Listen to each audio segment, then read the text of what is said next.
Welcome to National Liberty Alliance weekly call. Today is Monday, December 30th, 2024. We broadcast live every Monday from 9 p.m. to 11 p.m. Eastern Time. If you're listening over Rumble or YouTube or another network and you would like to ask a question or make a comment, you can go to nationallibertyalliance.org and click on our weekly call for instructions to join us by phone, app, or browser. If anybody would like to email a question, you can send your questions to questions, it's plural, questions at nationallibertyalliance.org. Please support our business partners. You can find their banners on the right side of a website of which the proceeds go to support NLA's effort to save our republic. Also, please support NLA by donating a month or more. Click on our donation tab on the top right side of our website. All right, let's see. We're going to pick up with our scripture reading. We had left off last week, if I can find it. All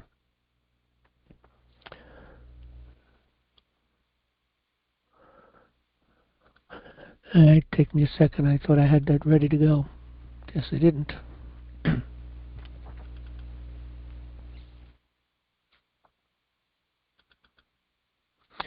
Okay, we're in the Gospel of John. We're picking up in chapter 8, Gospel of John. Chapter 8. Jesus went unto the Mount of Olives. And early in the morning he came again into the temple, and all the people came unto him, and he sat down and taught them. And the scribes and Pharisees brought unto him a woman taken in adultery. And when they had set her in the midst, they say unto him, Master, this woman was taken in adultery, in the very act. Now Moses in the law commanded us that such should be stoned. But what sayest thou? This they said, tempting him, that they might have to accuse him. But Jesus stooped down, and with his finger wrote on the ground, as though he heard them not. So when they continued asking him, he lifted up himself and said unto them, He that is without sin among you, let him first cast a stone at her. And again he stooped down and wrote on the ground. And they which heard it, being convicted by their own conscience, went out one by one, beginning at the eldest even unto the last. And Jesus was left alone, and the woman standing in the midst. When Jesus had lifted up himself, and saw none but the woman, he said unto her, Woman, where are those thine accusers? Hath no man condemned thee? She said, No man, Lord. And Jesus said unto her, Neither do I condemn thee. Go and sin no more. Then spake Jesus again unto them, saying, I am the light of the world. He that followeth me shall not walk in darkness, but shall have the light of life. The Pharisees therefore said unto him, Thou bearest record of thyself. Thy record is not true. Jesus answered and said unto them, Though I bear record of myself, yet my record is true. For I know whence I came and whither I go, but ye cannot tell whence I come and whither I go. Ye judge after the flesh. I judge no man. And yet if I judge, my judgment is true. For I am not alone, but I and the Father that sent me. It is also written in your law that the testimony of two men is true. I am one that bear witness of myself, and the Father that sent me beareth witness of me. Then said they unto him, Where is thy Father? Jesus answered, Ye neither know me nor my Father. If ye had known me, ye should have known my Father also. These words spake Jesus in the treasury, as he taught in the temple, and no man laid hands on him, for his hour was not yet come. Then said Jesus again unto them, I go my way, and ye shall seek me, and shall die in your sins. Whither I go, ye cannot come. Then said the Jews, Will he kill himself? Because he saith, Whither I go, ye cannot come. And he said unto them, Ye are from beneath, I am from above. Ye are of this world, I am not of this world.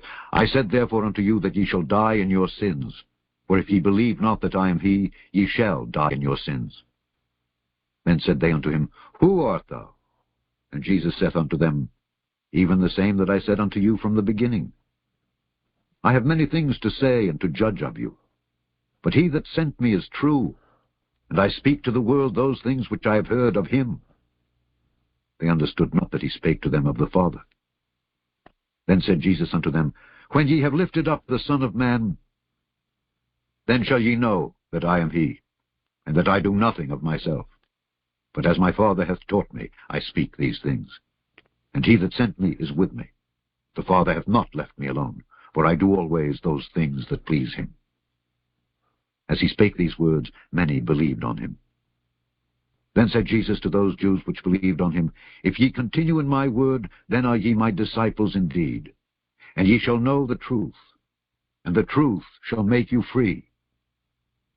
They answered him, We be Abraham's seed, and were never in bondage to any man. How sayest thou, Ye shall be made free? Jesus answered them, Verily, verily, I say unto you, whosoever committeth sin is the servant of sin.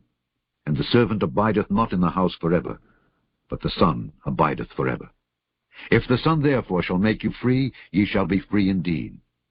I know that ye are Abraham's seed, but ye seek to kill me, because my word hath no place in you. I speak that which I have seen with my Father, and ye do that which ye have seen with your father. They answered and said unto him, Abraham is our father. Jesus saith unto them, If ye were Abraham's children, ye would do the works of Abraham. But now ye seek to kill me, a man that hath told you the truth, which I have heard of God. This did not Abraham. Ye do the deeds of your father. Then said they to him, We be not born of fornication, we have one Father, even God. Jesus said unto them, If God were your Father, ye would love me. For I proceeded forth and came from God. Neither came I of myself, but he sent me. Why do ye not understand my speech? Even because ye cannot hear my word.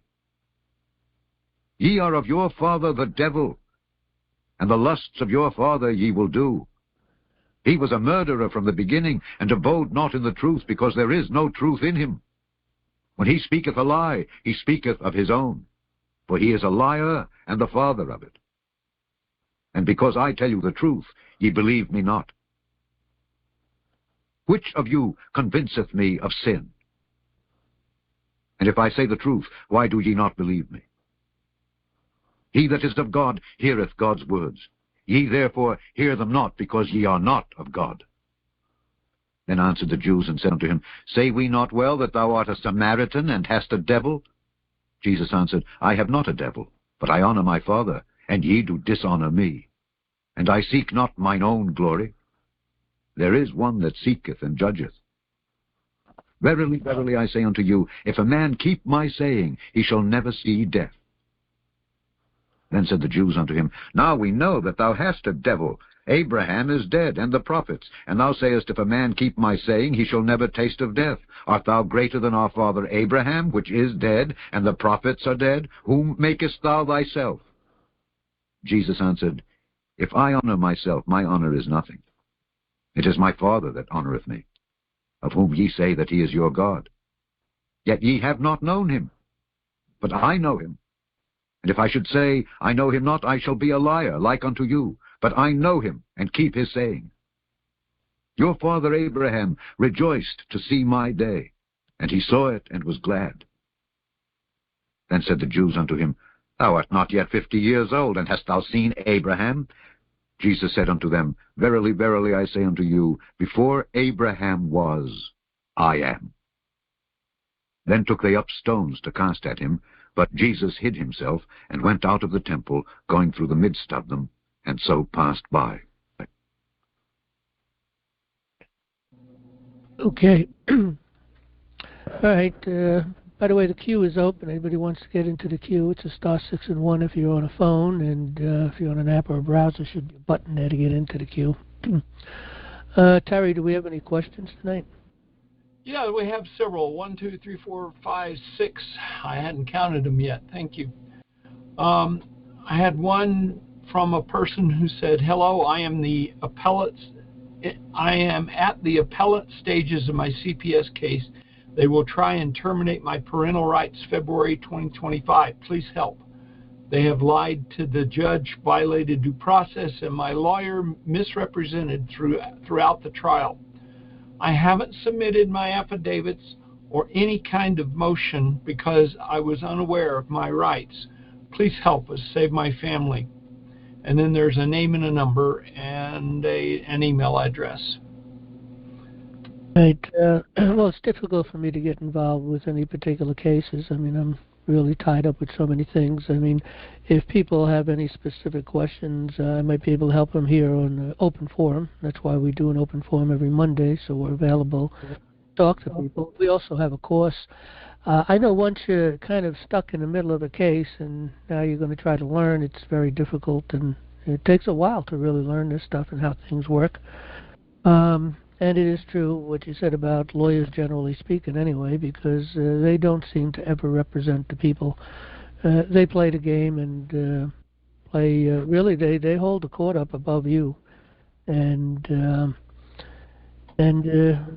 know, lawyers are really the minions of the New World Order. They're destructive. They're not going to bring you common law.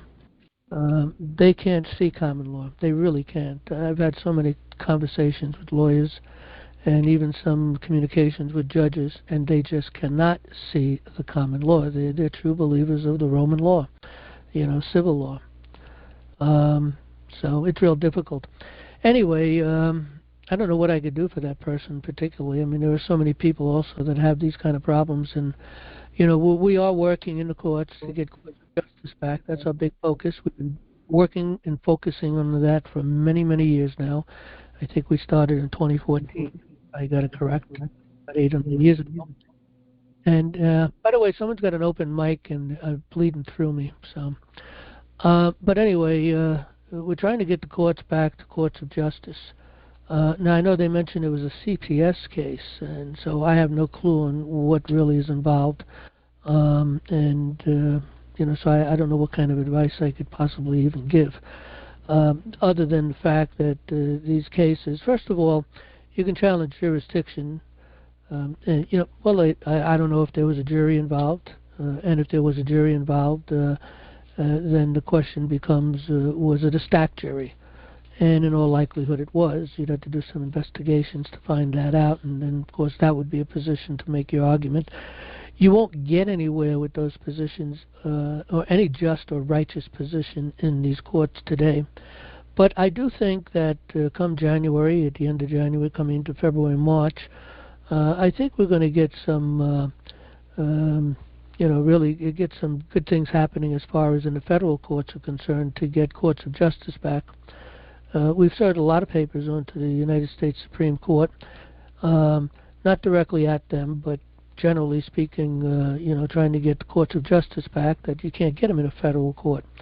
And I do believe we're going to get that, because there's been silence since we've been filing our last papers, and they haven't returned them, which is very interesting, that they haven't returned our papers. They are silent. They're not saying nothing. We anticipated silence if they did keep them.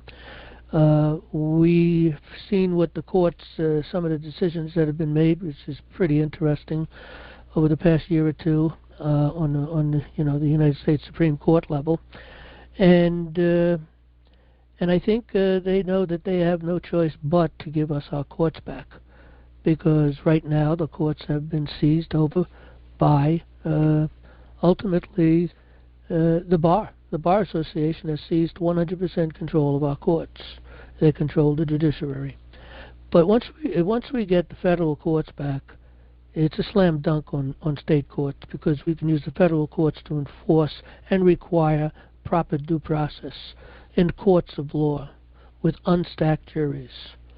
And so again, as far as the question and the case, I'm not familiar enough with the case to give any thoughts or ideas, and I don't have any. If I can ask some questions and I had some answers, maybe I can give some thoughts. But your case would really be preparing it for in the near future, hopefully the near future, but in the future, because you're not going to get justice in these courts. You're just not going to get it. So, and that's a sad situation that we're in. All right, next question, Terry. How does one enforce courts of record on magistrates who believe they are the court and attempt to run over the actual court of record? How best to proceed to educate those in authority about why they must do what their oath commands? For an example, sheriffs. Writs of error, bench warrants, sheriffs, FBI, if federal. I didn't understand the last part of that. Yeah, but he just put writs of error, bench warrants, sheriffs, and FBI down there. I think those are the options that he understands about the best way to proceed to educate those in authority about why they must do what their oath commands. Yeah, well, they're not open to education. They're not open to correction. They only know their civil law. They've been taught the civil law. They're true believers of the civil law. It's really quite. It's a shame to begin with, because these people have an education, and yet they've done nothing on their own. They've just received the pablum that they've been given in school, digest it, and then execute these things. They're true believers of the civil law. They believe that the common law has been abrogated. Now, how can it possibly be that the common law is abrogated when we're a common law nation? We have a common law document. So the Constitution is a common law document. The Bill of Rights is a common law document. And of course, we know in 1934 the Rules Enabling Act that they used, and in order to abrogate the common law. Whereas in 1938 the federal judiciary executed the rules. And by a rule of a court, they've done away with common law. Literally just said, we're going to fuse together common law and equity. We're going to call it civil law. And it's exactly what it is. It's civil law. Put us under statutes and imprisoned us. And that's the battle. And it's an important battle that we must win. We can't let this go. We have been sending quite a few papers to Trump and the team that he's been really mustered together to work, and other people that we see that are really battling for the people, individuals in Congress and some in the Senate. And we're trying to educate them, because unfortunately I do believe that they're as ignorant as many others in the courts concerning the common law.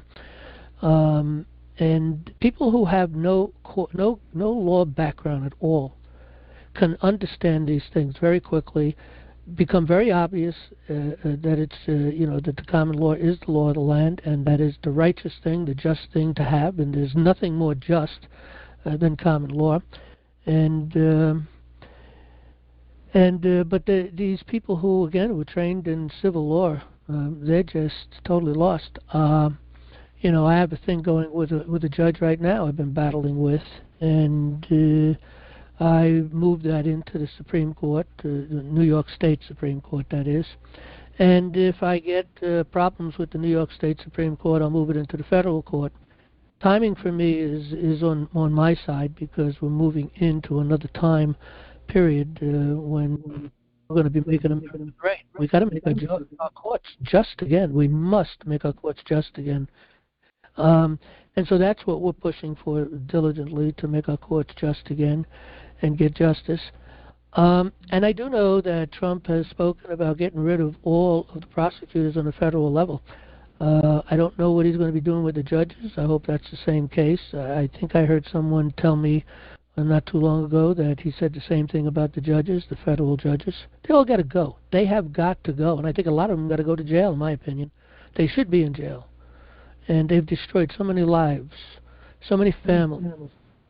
And so it just goes on and on and on. Someone's mic is open, by the way, and I'm getting feedback on their mic. That may be you, Terry. I'm not sure. All right. So anyway, I do think justice is going to come, and I think sometime within the first few months. We've had a lot of people, a lot of cases that we have brought together underneath our case, which really we've been building a case against the federal judiciary since 2014. And so we have huge amounts of papers. We have hundreds of papers we filed into the courts. It falls on deaf ears, but we don't care. It's been served. They got it, and they've been informed. Now I think they are taking it serious. I do think that because the main reason I think that is because we have not had our papers returned from the United States Supreme Court now in it's got to be 2 months, over 8 weeks, and that gives us a lot of hope. We're not America if we don't have courts of justice. If we're not going to enforce the entire Constitution, not parts of the Constitution, but the entire Constitution, which requires courts of law and courts of equity.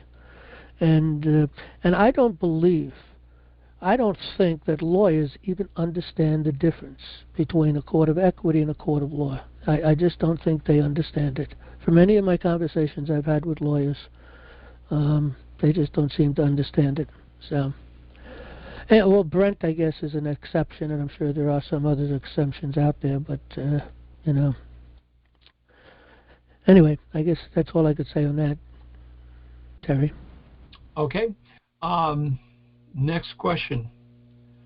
For those who are using NLA's notice and demand form for redress of grievances, in the event that the respondent defaults and the plaintiff sues, does that render the now defendant unable to rebut or dispute the suit, and that the plaintiff automatically prevails and is awarded damages without any objection from the opposing party or parties?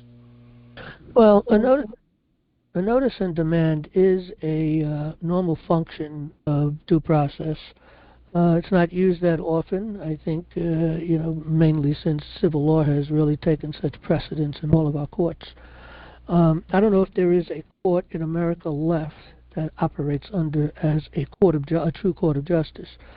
But anyway, a notice and demand is the beginning of really trying to repair the problem without having to go into the courts.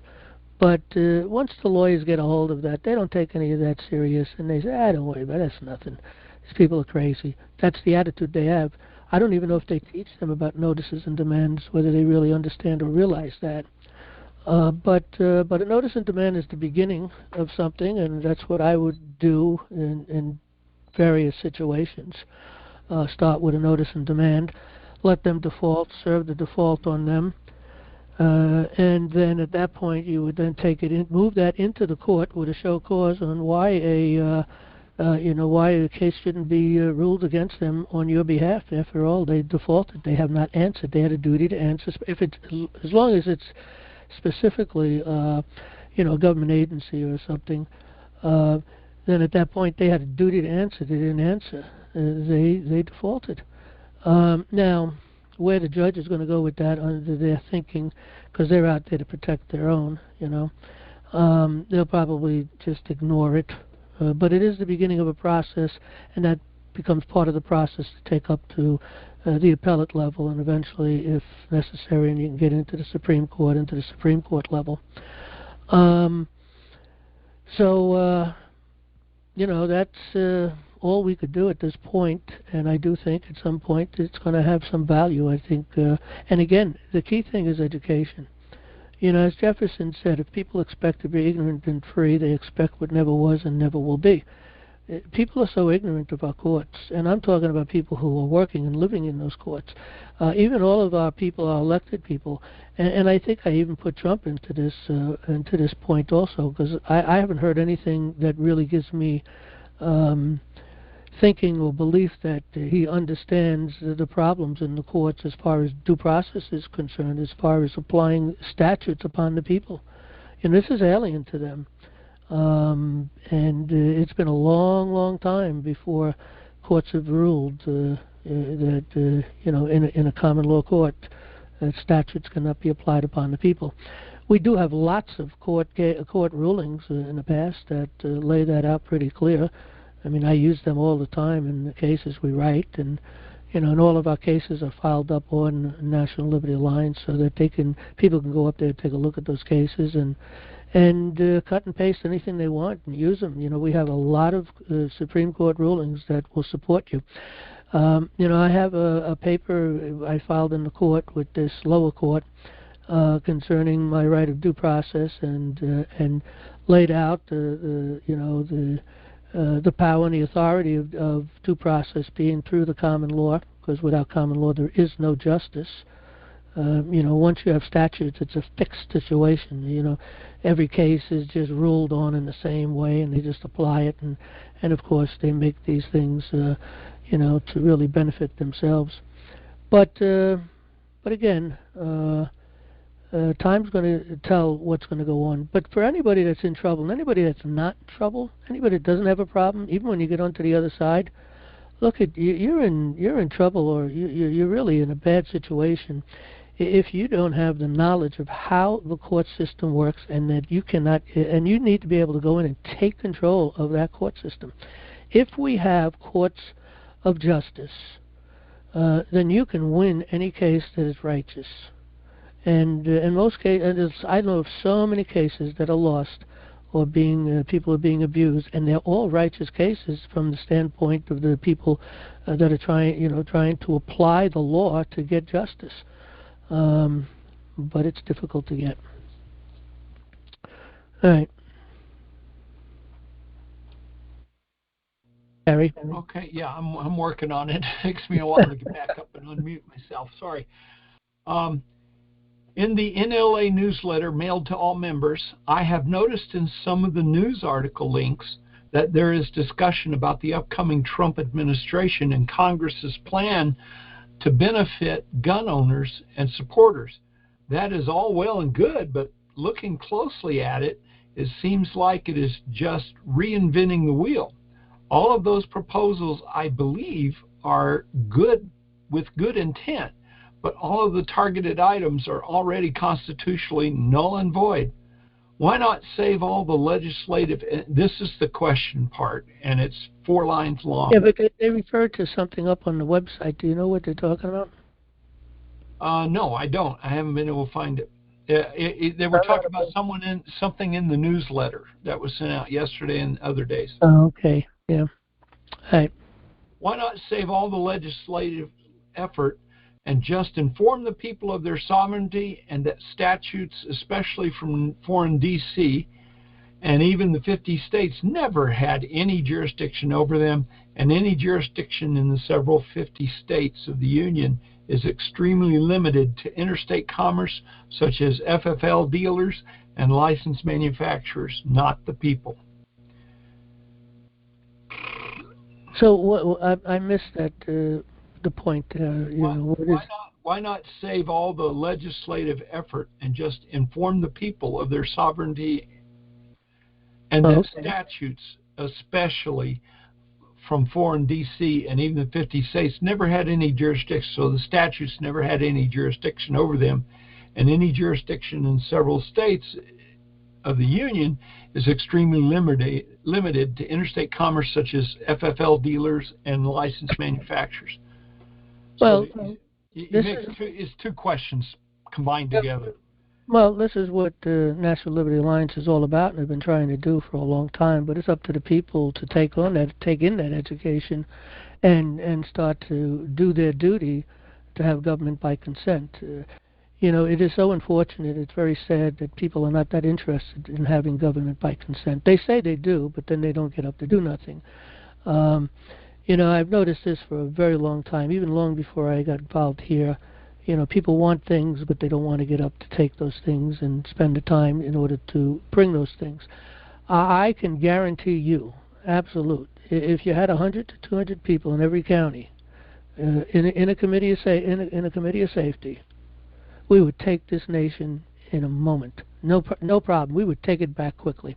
No matter what they do, it didn't matter, because we could come together as far as fighting in the courts and fighting in whatever it is, and we can start getting rid of people that are in power by just enforcing the laws that exist. And they'll resist that, of course, but they can't resist the power of the people at a certain level, especially people who are educated, understand the system, and start filing papers and bringing these people to task. And that's what we're trying to teach the people to do. It's hard to get to people. I just recently sent out a letter, an email through the whole group. We have, I don't know, how many people do we have? Let me see. Do you remember how many people we have in membership at the moment? Let me take a look on the website. Mid 12,000. No, it's 11,626. Oh, okay. Okay, so anyway, we got 11,626, and only a handful of people support what we're doing. And we've been out here for a long time. But we're out here every single Monday. We don't miss it at all. I mean, if Christmas falls on, or New Year's falls on a Monday, we wouldn't have a meeting. Those are the only times I think we missed. I've been sick a few times, but Gerard's usually been here for that. And I had maybe once or twice over the years, maybe 3 times, where lost internet connection or a storm, couldn't get on. But I think I think the meetings kept going anyway. Gerard would pick up on it, or someone. But the thing is we're here 2 hours. We used to be here 3 hours, okay, but we're here 2 hours every week in an open forum. I've laid it out in an email that I sent out most recently. All the courses we've given. We teach people how to have government by consent. I've written, I don't even know how many books I've written, 8 books. I got another one I'm getting ready to publish soon. But I've written a 550-page government by consent book. It's a law book, 8.5 by 11. It's a full-size book, hardcover, and it gets into the law. Okay, it gets into government by consent, how we can have government by consent, the things people should know. No one's expected to memorize and know everything in that book, but generally speaking, like any other knowledge we have, we read and we attain a lot of the conclusions and some of the knowledge that we get out of these books or whatever it is we're looking into. Court Access in the Common Law, another book, 550 pages, 8.5 by 11, hardcover, out there. It's dirt cheap, $39.95. These books, you go out on the internet and you go into looking at the books, the price of books, especially law books. You're talking hundreds of dollars to buy a law book. These are law books, okay, $39.95. And we're teaching the common law and laying out all of the things our founding fathers have laid together. Plus, I've written 7 handbooks. Actually, I got one other. I stopped trying to get it published because they're telling me that someone else has published that book. I know they couldn't have because that book personally wrote and it hasn't been put up on the internet in a PDF download. So, but that's something I got to deal with. I just haven't had the time to fight them on that. So I actually wrote another one, and I've been in the middle of writing another book. Hopefully, finishing in another week or 2. Maybe 3, I don't know, but hopefully soon. And again, it's going to be I think it's going to be close to 500 pages, if not more. And again, it's going to be 8.5 by 11. It's a 11 font I think I used through the book. So there's a lot of information in here. So education is what we do, but it's up to the people to get educated. It's up to the people to respond and do what has to be done. Again, I get back to the membership and. I sent out an email asking for money because things are really tight and hard. Everything's become so expensive. We've filed so many papers, and we spent a lot of money on just paper and toner and mailings and servings and lots and tons of money. We're stuck at a hard time right now, trying to keep afloat. And we did get a reasonably good response in the sense that we had maybe 15 people. I don't know that it was much more than that. Definitely under 20 people. And they responded with a decent amount of money. We collected a couple $1,000. So, but we have 11,600 members. If we can get everyone to give $5 a month, just think 11,000 members, just half of that. Let's think 5,000 members. We get $5 a month. Let's see what that would be. Let's take 5,000 people times $5 a month. That's $25,000 a month. If we were able to pull something like that, we would be professional. We would be paying people to work full-time jobs here at National Liberty Alliance and get some real serious work done. I'm the only full-time person here, but we do have a lot of volunteers who put quite a bit of time in it. I don't know how much time they put in, but from time to time, some of these people put in a full week's worth of work on things, and we're all volunteers, So again, It's up to the people to do it. We have an education second to none.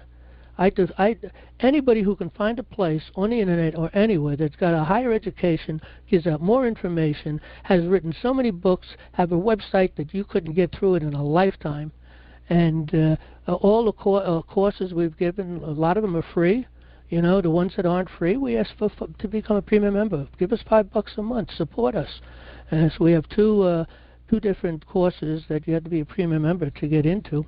And, some people are really that far bad off that they can't even afford the $5 a month, but they desperately want to get into those courses. And we get it for free, because we're not here to make money, though. But we need money to survive. That's the dirty part of the side. And I very rarely ask for money. But since the conversation had gone the way it went here, I just wanted to take that opportunity to let people know we need money. We need to go professional. Hopefully someone that's got real deep pockets will fall on our website one day and maybe throw us a big chunk of money to really get serious and get something going. I see a lot of different groups of people asking for money. They seem to get the money somehow, and they seem to be doing. They're nowhere near the work that we're going to do and that we are doing. Okay, so again, I do appreciate what that person's saying, but maybe they haven't been around long enough to know exactly what it is that NLA has been doing over the past since we really started hard on this around 2012, 2013, but 2014 is when we really started to file papers into the court. All right, next question. By the way, the queue is open, star 6 and a 1 if you're on a phone, or if you're on an app or browser, should be a button to get into the queue. Approximately 6 weeks ago, I can recall that you said that you had, I believe, about 15 cases and how there is a claim that we can join. I can't remember the name, but I know it started with an A, and you said we could join. Can you explain this as to what kind of case claims and how to join? Well, we had did a lot of work in various courts for people. We had set things up in a way that we can really kind of push things out, a lot of paperwork out. On foreclosures, for instance. Because we don't. If we're doing helping someone with a foreclosure, we already know the game plan and what's lawful and not lawful, and the papers we've written for that can be applied to all those cases.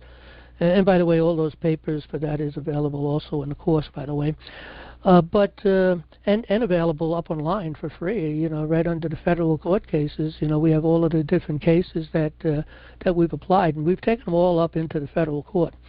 When they ignored or didn't do anything with them. We also did habeas corpuses. We did quite a few of them. Again, it was up to the individual that we're doing a habeas corpus for to have an ex-friend who would write an affidavit, and all the papers were already pretty much written out, and it was just a matter of applying, the affidavit to it and filling in the necessary information and filing it to the court. Now, it really doesn't go anywhere because, like I said before, in the very beginning we thought that we would have some success, but we just don't get a lot of success because these people are evil. They are not willing to let our court system go. They are not willing to allow us because they're making too much money at this. That's part of the thing. They break the law, they're protected. They don't have to worry about nothing because they're above the law from their perspective. No one's going to come file charges against them, because they are the ones that are the problems. The prosecutors, the judges, and the lawyers, they're the problems. They're the ones that, they, again, a lot of these people I do believe belong in jail. So anyway, we were doing a lot of cases a while back, and we got away from that because we really didn't have the manpower, and even though people were giving us some money in order to do it, we were asking for $100 for each case to cover the cost, doing the printing the papers and putting the ink and filing the papers, serving them, and then filing it into our courts. Then we moved over to, well, if anybody wants to kind of become a joinder to our case, put an affidavit in concerning their case. There's information on that in order to get involved. Let's see if I can find that real quick. Let me go back to the welcome page. I think I can find it quicker there. Yeah, I think this is here, stuck in an abusive court. I think this is it. Okay, you can fill out you can fill out a paper. We don't want your court case. Okay, we want just an affidavit concerning your court case, because we can't take all these cases into the courts. We don't have the people to do that. We don't have the funding to do that. Again, it just isn't there. But collectively, to put your affidavit referring back to your case, and then we will try to push for justice for those cases should be reopened for that purpose, for whatever purpose it is that you're fighting for. All we can do is try to get you into a court of justice. I do believe that people who have lost their homes through these non-judicial foreclosures, well, first of all, they've got a huge injury. The whole thing was done up on fraud. Any tax foreclosure on a house or any mortgage foreclosure on a house was unlawful. Okay, and for every injury, common law says, and that's why we've got to get back to the common law. For every injury, there must be a remedy. It's not that it would be nice to be a remedy. No, there must be a remedy. For every injury, you must be restored. And you cannot lose. A free man cannot lose his court. Okay, when you go into a court, you can't lose it. There's nothing they could do to throw you out. That case has got to go through. Okay, through its process, through its due process, to be heard by people, a jury of your peers, and decided on what is right and just. A free people, a free and independent jury. Hard to find these days. A grand jury, you can get them to do anything, because they're totally ignorant of the law. They have no clue what's going on. They fill out a paper. You get a psychological evaluation on each one of these people that fill out these applications, these questionnaires that the courts put out. They know exactly where your political slant is at. They get a lot of information from those questions. It's a psychological thing there. And they put the right people in the right jury, This is, obviously, it's a crime. Okay? This is organized crime. That's what it is. Anyway, you can apply with us, but bottom line is this: we're trying to open the doors of justice, and once we get the doors of justice open, you can get your own case in there. But you do need to know due process. Go somewhere and get an education on due process. Figure out how the court system works. We have a court case. We have a court course. It's $125. It's a 90-hour course, and the course is available all the time. You can go as fast as you want on it, slow as you want, whatever you want. You can go, and 5 years from now, you can go up there. You can still have access. You can re-listen to the course. All the papers, the forms, it'll always be available to you, as long as NLA is on the web. Okay, and that's up to the people to keep us there. As long as we have a website up there, you'll have access to this stuff. And then, everybody should learn it. It's a necessity that our children learn the law in school. By the time they come out of high school, they should have a college education. They should have an understanding of the law. They should know how the court system works. They should know how due process works. They should know their rights. They should know the Constitution, the Bill of Rights. They should know all these things. They should know what their heritage is. Who our founding fathers were, what they believed.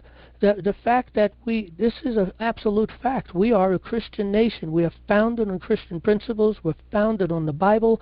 The law comes from the Bible, and that's where common law comes from. Our government is structured going back, into the Bible, into the Old Testament. We're structured just as Israel was structured. All of this, and yet people don't realize we're a Christian nation. And when you have a Christian nation, then the king of your court is Jesus Christ. It's God. God is the king of your court. And we rely on him, and it is up to the jury to understand that they are there to serve their Creator. They are there to serve the king of the court. And the king of the court is all about justice. But again, this is power. Knowing these things is power. Okay? 1 or 2 people aren't going to get anywhere. 10 or 20 people aren't going to get away. We need people throughout the whole nation. And we're not talking, again, if we get 100 people per county, I mean, that would be huge, okay? We have 3,134 counties, okay? You times 100 people, that is 313,000 people out of 313 million people. We're over 300 million people. I don't know what the actual number is. But the thing is we're looking at about 300,000 people across America to totally take control of the courts, get justice, require and watch them, and make sure that we don't fall back into this problem again. But if the people are not willing to put a little of their time, what are we asking for? You need to start a committee of safety. What's involved with that? 2 hours a month. You come to a meeting, 1 meeting a month for 2 hours. And then, of course, the Committee of Safety has to be busy, so everybody gets a little bit of work to do over the course of those 30 days. So maybe another hour or two's worth of work. So 3-4 hours a month for liberty, to secure your liberty. If people don't want to secure their liberty, then they don't deserve that liberty. If people don't want to know and understand their power and authority, because we, the people, are sovereign. We are the lawmakers. We wrote the Constitution. We, the people, ordained and established this Constitution. We told them what their powers were and what they can't do. We told them what our rights were, and they are not to violate those rights. Those rights are to be used as a ruler to apply upon anything that they do. If they violate any one of our rights, then that, whatever it is that they're doing, is null and void. And we have a lot more rights than what we read in the Bill of Rights. That's just the beginning of what right we have: a right to travel or a right to do whatever it is, as long as we don't injure another person. But people don't seem to want to learn. There are people that do learn, but it's just not enough of them. It's up to the people that come here to National Liberty Alliance meeting to bring people here to this meeting. Let them know about what's going on here. Get them out to the website. Get them involved. Get a committee of safety going. Put 3 hours or 4 hours a week into that. Put a few dollars into your committees of safety. Give $5 a month to National Liberty Alliance, and let's do the work. But you can't have it without fighting for it, without taking it, and without exercising it. And if that committees of safety are not there, no one's watching the government. And that's why they get away with what they're getting away with. We're the watchdogs, but we're not doing it. We need to do it. All right, any other questions? Last one. It says, request for assistance. Hello and happy holidays. Please provide a name and number for an NLA member involved in a constitutional assembly in Palm Beach County, Florida.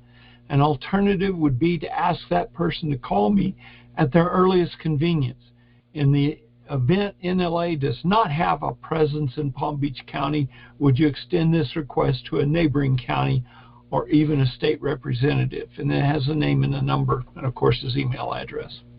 Well, again, we get back to some depression again, and we can only look. We do what we got to do. Nothing's going to stop me from doing what I'm doing. I'm going to continue until I can't do it anymore.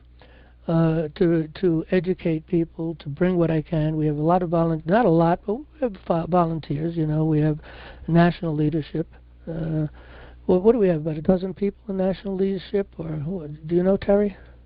I'm not sure how many. I'd say it's closer to 15, but that's a guess. All right, so we have maybe 15 people on the national level, but they're all volunteers. And, so look, if you go out to, let's see, go to our directory. Okay, click on the directory tab. And you'll come down here and you'll see district leaders, and, you can try to make contact with them. I know some people don't respond, and hopefully we can get people more active on that. We need volunteers, by the way. Anybody want to volunteer? But you can go to, for instance, what did they say? That was Florida, right? I think they said Florida. Yeah, they said Florida. Yeah, so you can click on Florida. In Florida, we have 941 members. We have 67. We work diligently, very hard to get the counties really involved. That we had people in the counties call a meeting and agree that we need to work with. Particularly, we're focusing in on juries, grand juries, particularly, but also getting things going in the courts.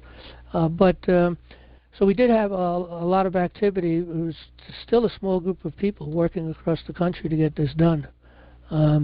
So we formed, unified United States. Well, we formed a common law grand jury in every county, and the counties came together and the states formed.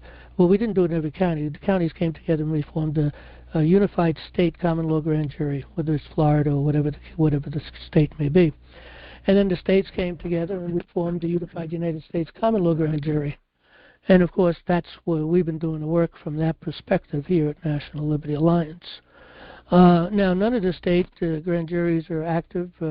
We never pushed for that. We didn't want to get chaos, and it's hard to control people to keep them focused. But we did have decent people that put this together, and the work has to be done from, we can turn and say we're established in every county, we're established in every state. We formed this unified United States common law grand jury by doing it in every state to come together as one. And we filed indictments, and all the papers we filed under that name.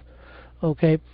But generally speaking, the people at the state level, I'm sure there are some that may be educated enough to be able to do things, but a lot of people, there's a lot of bad information out there, and a lot of people run with a lot of bad information. And so we really hope that people who get involved with us really work diligently in their education if they're going to do something, like create a grand jury and work to do what we're doing at the national level and a state level, or even a county level. But you have to be educated. It's a wrongdoing to not have a proper education and to go into the courts and try to do things, and you're doing things wrong. People believe things that are not true. I hear it all the time. And again, I've done the research in this, and you read the books, it's full of footnotes. It tells you every place where we get our information. You read the court papers, same thing, filled with footnotes. Our memorandums, footnotes. 90% of what I write is not my writing. I just sew things together of what the United States Supreme Court said, what our founding fathers said, what the law is, And so we have solid information. We're not error-free. I'm sure we have some errors here or there, and when we find an error, we correct it.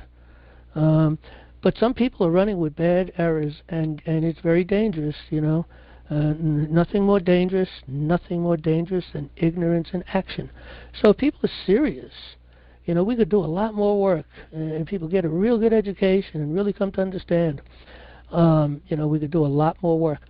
I'm going to be meeting with a law group here in my county soon, and it's a group of people that have been involved in the common law. They've been meeting for a long time. They're part of a group that I went and gave a presentation to the Create Committee of Safety, and I'm going to be meeting with them. Personally, there's, I think, I don't even know how many people involved, 8 or 10, maybe 12. I really don't know how many people, but it's a small group, but it's pretty big, really, when you think about it. So hopefully, I'm going to sit and talk with them, and hopefully we're going to. I know that they got a lot of error that they don't realize. Okay, and so I got to be careful, of course, but I'll bring facts in. I'll bring court cases in. I'll bring founding fathers in, the Constitution. And then there's conclusionary things that you have to have that you can't really make a good conclusion on unless you have enough knowledge, okay, to be able to make those conclusions correctly. And I think of over the years how I have grown as time goes on. You become more and more knowledge. You'll learn something every day. I'm researching every day. I'm reading every day. I'm studying every day, and so I've accumulated a lot of knowledge. And and I look back and when you have conclusionary points though as you go, and especially when you make your arguments. In a piece of if you read our papers, you'll see what I'm talking about. And so you have these conclusionary things, and they're rock solid, okay? But sometimes your conclusionary things is because there's still a little bit of information that you missed, and they may not be correct. And then you got to go back and tweak. You can't repair the work behind. It's difficult to do that, but you can make the correction. The Bible says correction is grievous to those who have forsaken the way. We have to make the correction, and we do, because who wants to have error in trying to win a case or whatever it is? And but are people willing to take that error? That correction. A lot of things. There's some really strong information out there. There's man on the land stuff that people just don't understand. It's not the right way to go. There's so many. We just have to go into the real law, the common law, get into our Constitution, get into our Bill of Rights, get into our Founding Fathers' statements and conversations, get into the Federalist Papers and the Anti-Federalist Papers. Understand the depthness of the law, which is the common law. And common law is really very simple, ultimately. You see, because common law comes from the heart. God has put in us His law, put His law into our hearts. We know a right from wrong. That's why we, the jury, is the best thing to make a decision in a court, because you're coming from the heart. You're listening to the facts and you're applying what is right and just. And when you have 12 people making that decision, it helps guide the other 11, so to speak, from the one or the three to the others, and so on and so forth. The point is, a jury discusses things, relooks at things, regurgitates things, comes up and reconsiders things, and applies, common sense, because common law is nothing more difficult than common sense. That's it. It's nothing. Common sense, and to do that which is right and just. And everybody could know that. A very small percentage of the people may not know that because maybe they have some psychological problems. But the bottom line is, generally speaking, common sense should be there. But we have lost our common sense because we've been filled with uncommon sense. And we've been making thoughts and things and thinking off of those uncommon sense things. Things that are not necessarily right, things that they tell us is right. And they've been driving it to these ideas or these thoughts, whether we realize it or not, through our schools and our entertainment and music and political conversations. My goodness, what does it take to wake the people up to know that we're a republic, and the last thing we are is a democracy? Democracy, as Benjamin Franklin put it, is two wolves and a lamb deciding on what's for dinner. Okay, that's what democracy is. Our founding fathers, I think it's Federalist Paper number 9 or 10, the whole paper was really on the destruction of a democracy. We cannot be a democracy. It's destructive. They said that they never saw a democracy that didn't commit self-murder at some point in time. It always becomes destructive. It's 51% against the 49. Okay? And yet, we can't get this knowledge to the people. And to the people that are in charge of our nation, the people we put into different political positions to make law or to administrate the process, and we can't find people that know that we are a republic and that we're not a democracy. A democracy is repugnant to the common law. Now, again, this is what National Liberty Alliance is trying to teach people. We have gotten our message out to Trump and his team. I think it's about 30 people we've been sending information to, educating them, real education, letting them know where these facts are being found and how we have this knowledge. We are a Christian nation, founding on Christian principles. We're not under civil law. Civil law is an abomination to common law. It's an abomination. Judges should never, there's no way a judge should ever make a ruling on an individual. No way. Only administrative courts. That's all. And that's not criminal courts. Yeah. I think we've gotten away from the answer. I know. I got on to. I think you're absolutely that right. had to get out. So. I understand, and the inauguration is 3 weeks away, and that's all. The end of the questions. Okay. All right. Well, anyway, we got a couple of people in the queue, so we'll take some questions, have a conversation, hopefully. Anybody else wants to get into the queue, again, *601 if you're on a phone, and app browser should be a button. Okay, we'll take our first question here from Indiana. It looks like, I think it's Marianne from Indiana. Let's see. Did it open? Hang on a minute. I don't think it took. Now, let me try again. If you get kicked out, come back in, but let's see. Okay, you've been unmuted. Hi there, John. How you doing? Good evening. All right. I sent a request to Hillsdale. I'm asking them about their classical training and whether or not it has a practical application to it. I'm working my way into to go a little bit deeper to get them to think more deeply on an application level for common law application, because I know they teach about the online courses and so on for the Constitution, but I'm not seeing an application piece. So I'm working on it. It might take a little bit of back and forth, especially the holidays here. But I have a question for you, John. And before you have the question, I'd like to say something about Hillsdale. Sure. You know, Hillsdale is a pretty good college institution, I guess you'd say, and they do a lot of training in different things and due process in the court system. But they're very, very weak in the common law, extremely weak. The president of Hillsdale is a highly educated individual, a very well-read individual. And he's interesting to listen to in his speeches, and so they have all that. But one thing they lack is the fact that and I do believe that they know we're a Christian nation, but they still hold to the democracy to the best that I can see. And they still don't put the common law above the civil law and say, hey, civil law is repugnant to the Constitution, stop it. They don't do that. And I'm depressed that they don't do that. And that is, but nevertheless, they can give you a reasonably good education, at least for process. But I don't think you're going to get anything for common law. But next, go to your question now. But I think you could write a letter.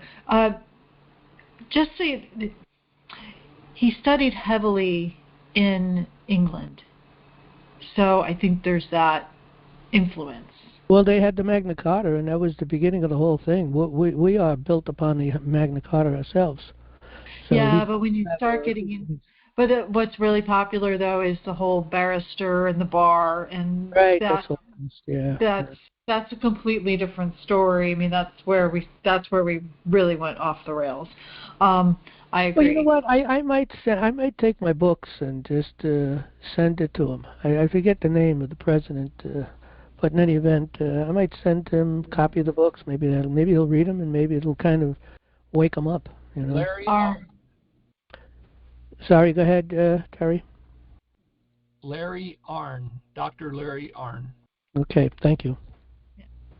Yeah, brilliant man, definitely a brilliant man, and it doesn't. Yeah, I encourage you if you would do that, is send your book, and you know, let me know when you do.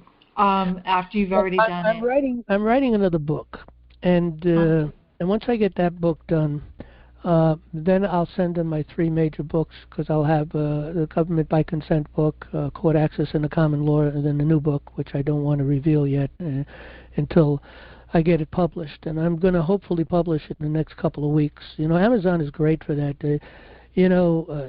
I went through a publisher, and that was a nightmare. And 2 years to get my book published. I go to Amazon, I write the book, go up there, and in a day I get it up there, and it's online, being sold. In one day. It depends on how long it takes me to get it up there, you know. In the beginning, it took maybe, the first book I put up there, it took me maybe a week to figure things out, to be able to get it up there in a proper way, proper format and everything. And then the next book, a lot quicker, you know. I actually literally done my next big book in one day, and a bunch of little books I done in one day. But there's a learning, part that you have to go through to figure out, the proper formats, how things work. Even with Word, there's a little tricky things in Microsoft Word that, it kind of needs tweaking, but there's a way to fix some of these problems in the settings that I wasn't aware of, and now I'm becoming to learn so I can get it out quicker. But anyway. Once I get that book done, which is in the next couple of weeks, I'll send them all 3 books, and maybe I'll send them a copy of the handbooks too, and see how they respond to it. Maybe we'll get somewhere. I've sent information to Tom Fenton. And what's the name of his organization again? Terry, do you remember? Judicial Watch. Judicial Watch, okay. Yeah, I sent him, I've been sending him information along with Trump and others. I haven't heard any response back from them. But, you know, we got the information out. I've communicated with them 3 times already. We're going to communicate some more. But trying to wake people up. Yeah, they have a lot going on. And I do want to ask you, John, I see here that there is a U.S. District Court for the Northern District of New York case, and John Vidurk, is that you? Yeah, that's my real name. Okay. So Darash is pen name? Yeah, I've been John Darash since, let me think, when I went online, I think it was 1990 or 90, I think it was 1990. I got my first computer in 1989, and I got online in 1990. So, yeah, John Darash ever since online. Okay, and NLA has been around for how many years? When did you? Well, we've been under different names prior to National Liberty Alliance. We were New York Committeeman is one of the first things. I mean, I've been building a website for a long time just to be out there for educational purposes. But then when we started to get active, I think it was in a way that we formed and got people together here in New York, and we formed the New York Committeeman, which we were really pursuing the statutory process, which we didn't realize was not really the right way to go, but it's an education. And we put up information, and we were trying to bring the parties back under the law and get them, you know, really to realize we're a republic and so on and so forth. So anyway, I'm trying to think. I think it was 2008 we had the New York Committeeman. We then changed it to New York, let's see, we have New York Liberty Alliance we went to, and that's when we started to get into the grand jury and into the court system. And that probably was around, I'm thinking 2010, 2011, somewhere around there. And then we became National Liberty Alliance not long after that, because we were getting people coming to our meetings and so on from other places, and I encouraged them to try to set up a site like we have, and I realized it's a big task to do that, so we just realized let's go national. So we became National Liberty Alliance, I think around maybe 2011, somewhere around there, and then we've been building ever since then under that name. Okay, and you started doing the Monday calls, would you say? Very beginning. We've been doing Monday calls since 2009, maybe. Oh, okay. Even when you were under... oh, yeah, New York Committeeman. Yep. Okay. All right, Monday calls. Yeah, I just want to be sure because... yeah, and I've been doing open forums going back to let me think. I think 1990, as a matter of fact, when I got online with my computer, and then I got connected with a lot of people who were students of the Bible, serious students of the Bible, and having good conversations with them, and going to different events in the summer, and we formed open forums 1990, maybe 91, and so I've been doing open forums for that long. You know, back then it was on the Bible, though. Marianne, can I say one thing, John? Yeah, go ahead. Mm-hmm. I wrote to Hillsdale College, and they completely ignore me. So whatever you do, back it up with facts and shoot for the top, and back it all up, and then come back with them. If they don't answer, come back with them. Yeah, because I have been a member of their infamous for at least a decade. Yeah, at least a decade, and I used to give, and I'm in the Constitution class, online courses. So yeah, just moving along with that. I mean, it's good. It's very informative. But I just... You get a lot of good information, good constitutional information, due process, but you don't get the common law backbone to it. That's the big problem. I haven't seen the common law backbone anywhere. Yeah, it's really fascinating, John, because it took me a while. It took months, if not years, for me to like reorient, because we're so stuck, because we've never been, I don't think we've ever really, in our lifetime, we haven't really been a constitutional republic. Absolutely correct. So when we I was born in what that means, it's very different from what we're experiencing now. I mean, and I look forward to it coming, because I think even President Trump, I think Trump is even figuring it. Like because when you talk about the issues, I mean, it is so obvious that the bar is a problem. The corruption is so bad, top down in the bar. I mean, you have your one-offs, you have your America First legal, which I do believe should be, like, we should eradicate the bar, and America First legal should be the law practice in the United States, because the bar is not America First and or constitutional republic first. But we're graduating at 18 years old, and you're supposed to be an adult, and these kids have no idea what they're doing. Like, they don't even know what their rights are. Like, they have no idea. They're in it's like a tailspin. So if you get out of school and they're just in a tailspin because they've been institutionalized through the school programs. And now they're set free to be, oh, here you go, now you're an adult, and now you're on your own, and they have no idea what they're doing. And we're not training adults.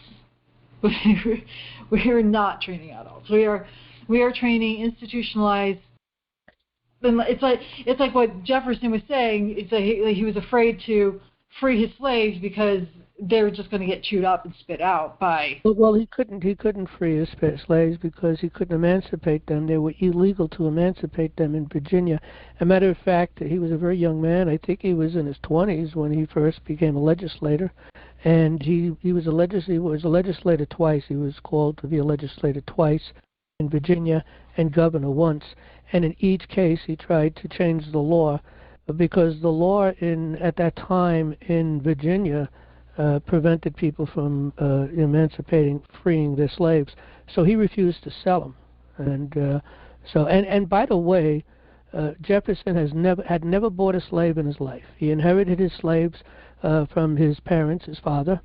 Okay, and so he grew up in that. He says some of his first memories was being in the hands and the arms of slaves. And he had relationship with them like grandparents or something, aunts and uncles, whatever. And then when his wife died, he got a lot of those slaves, of course. So he had a lot of slaves, but he never bought one, and he refused to sell them, and he tried to free them, and that was a major problem. But anyway, twice, and look at the Declaration of Independence. All men are created equal, and look at what he talked about the king. You robbed people, you stole them, and you enslaved them and sold them, to the king. And so people don't realize who Jefferson really was, and where his heart was. And our founding fathers knew that it was going to take time. Things were set, the stage was set in the future, that eventually the slave problem would be dealt with. And Lincoln took that up, and he dealt with it. And he really believed, he wrote a lot about our founding fathers, how the stage was set for him, and that he felt it was his duty, that he was his calling, and he believed that he was going to die for it, and he did. Very interesting. But numbers of people. I do have another comment. During the holidays, you get together with friends and so on, and I brought up the Thomas Jefferson and how it was really his nephew who was involved with one of the slaves. Mm-hmm. had a relationship, intimate relationship, and Correct. he was saying that apparently there's record in Paris from when he visited and brought this the female slave with him, and there You're talking was about Thomas Jefferson. Thomas Jefferson. Yeah, well, Yeah. I can tell you that's a lie from hell. There is so much. Look, there is a book out there called The Real Thomas Jefferson, put out by NCCS, and it's nccs.net. You can get this book. It's very cheap. They only, if you buy a bunch of, 3 or 4 of the different books and stuff, you get them like $5-6 a piece. I think they're pretty cheap, but they're very cheap. But there's a book called The Real Thomas Jefferson. And there's also a book called The Real Benjamin Franklin and The Real George Washington. And you can buy these books as a group of books for, like I said, only a few bucks a piece. And when you go through this book, it really is put together on history, conversations, interviews of the time, news things, what was going on, letters back and forth. Our founding fathers did a lot of writing, okay? And when you go through this stuff and you see what was going on, Thomas Jefferson was a very pious man, as far as being a Christian is concerned. You get the book, it's just amazing, amazing. But all my research, the real stuff, I have never seen anything that laid anything out other than people today say this, because that's what the enemy does. Look, if you want to destroy the heart of America, you got to destroy Thomas Jefferson. He is behind it all. He's behind the Bill of Rights. He was behind the Constitution. He was the author of the Declaration of Independence. He was the one that all our founding fathers turned to be the writer. He happened to be out of the country at the time when the debate was going on, but he had a very strong relationship with Madison. And Madison, him and Madison were like bookends. Okay, both of them highly educated. Madison was really mentored by Jefferson. I'm sure he was mentored by a lot of people, but Jefferson was a mentor to Madison. But Madison very quickly, because of his background in education and his mentoring from other individuals, he became his equal very quick. And so they were like bookends in a sense. And when you go through and see the work that he put together in the Federalist, and especially the Anti-Federalist, you could just read Jefferson all over the place. If you've been studying Jefferson, you see him everywhere there, even though there's nothing recorded that he said anything. But they worked together. That was the point. Oh, and I don't know if you heard this book. It's called The Jeffersonians. It's fairly new. And I saw that book last year, I think it was. I stayed at a home with somebody in Hillsdale, and I zoned right into it. It was on their bookshelf, and I'm like, what's that book? And I started reading it. And so it's fairly new. It's called The Jeffersonians, and it talks about Jefferson's influence on Monroe and Madison. And it's so awesome. It's very it's very detailed and very well. They were uniquely qualified individuals, so many of them that came together in the same time period, in the same location, being here in the colonies, to be able to put together and build what we have, and there were so many of them. We have the major ones that we talk about a lot: Washington and Madison and Adams and Jefferson and Franklin, but there are a lot more, and they built this nation, and it could never have been done before or after. Even today, when we look, you talked a little bit about Trump. Trump was uniquely qualified. Totally, he was Paul the Apostle, was uniquely qualified for the job that he had, which was to bring the gospel to the Gentiles. That was his job, and he was uniquely qualified. He was a Roman citizen. He was a Pharisee. He was a pious Jew. He was a high-ranking individual in the armed force, in the army, I guess you'd say back then. And he had the power to take life, and he did. He took life. And he was killing Christians, of course. That was the big thing, of course, we read about in the Bible. But he was uniquely qualified when God knocked him off his high horse and told him who he was, that he was that he was Jesus, that was God's name, and but Trump kind of in the same thing, in the sense, not like Paul in that way, but he's uniquely qualified in the sense that he knows the financial systems. He knows all of the players, all of the billionaires. He's in a lot of their clubs, and but he's really in for the people, and he's always been involved with the people. You go back into the 80s and the 90s, we'd always from time to time see him on TV, and they'd play a lot of those films from back then of his thinking about the problems with the country here and the political, all these political animals and stuff, and nothing has changed. He's saying the same thing he was saying 40 years ago. So he's uniquely qualified for the job that he's got. I don't know if there's anyone in this planet that is uniquely qualified like him to be able to do what he is doing right now. But you also have his vice president now, which I think he's being groomed very well, and he's a pretty interesting individual also. I was kind of weary of him, never heard of him, but all I had to do was listen to him talk, and I knew this guy, he's got it. And so if anything happens to Trump, I think he's uniquely qualified to carry on where he's going on with it, with his plan. But anyway, one of the weaknesses, there are two weaknesses I see with Trump. One of them was I always see him as a weak Christian.